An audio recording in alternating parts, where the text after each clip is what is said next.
What the hell do you think we care about dying if you're going to deny us the right to live? The Re-Blaction.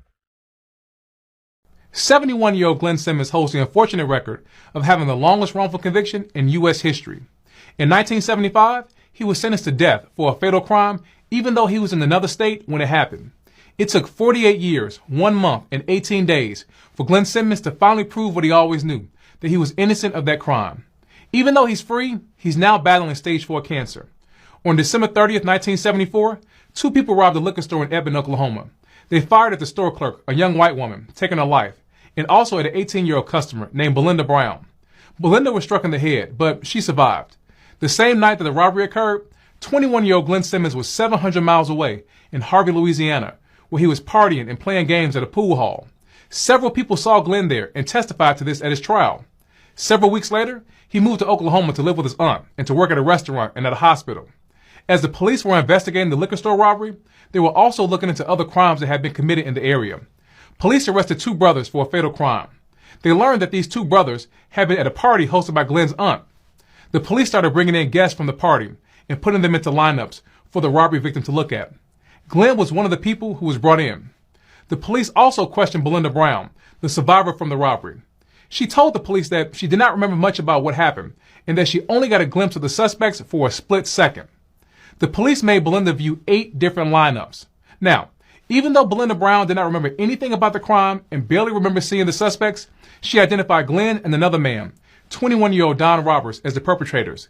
Glenn and Don did not know each other, aside from having met that night at the party. Glenn and Don went to trial in June of 1975. Glenn told the jury that he was in Harvey, Louisiana when the store was robbed. 3 other witnesses also testified that they were with Glenn at the pool hall in Harvey.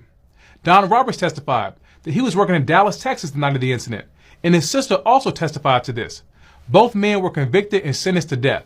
In 1995, the prosecutor from Glenn's case wrote him a letter saying that he did not think that Glenn was guilty and that the witness had expressed reservations about her identification to Glenn. He also wrote the parole board supporting Glenn's bid to be released, but unfortunately, Glenn was repeatedly denied parole. But Glenn never gave up hope, though. He continued to fight to prove his innocence.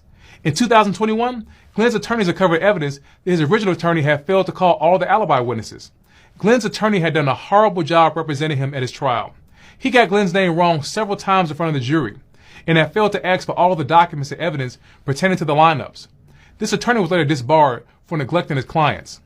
It was also discovered that the police had failed to share a report that had showed that Belinda Brown, the witness, had identified 4 other people during the 8 lineups she was made to sit through. And it came to light that Belinda Brown never actually identified Glenn and Don as the perpetrators. The entire thing was made up. In April of 2023, the Oklahoma County District Attorney moved to vacate Glenn's conviction. And in December of 2023, Glenn was finally issued a declaration of actual innocence, saying that he did not commit this crime. Don Roberts was released on parole in 2008 after more than 3 decades in prison, and his conviction remains. Though Glenn is free, he lost so much, and now he's fighting once again for his life as he battles stage 4 colon cancer. Glenn lost 5 decades of his life to incarceration and shame and ridicule, all because of a bad police investigation and a criminal justice system that is all too ready to send a black person to prison for a crime that they didn't commit.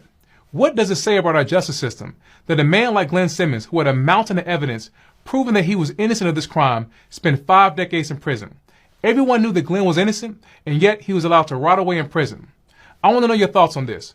What do you think about Glenn's story and what happened to him? And what should and can be done to help those like Glenn who've been wrongfully convicted? Drop a comment down below and let me know what you think. That ain't white. No, That ain't white. You gotta get back to black.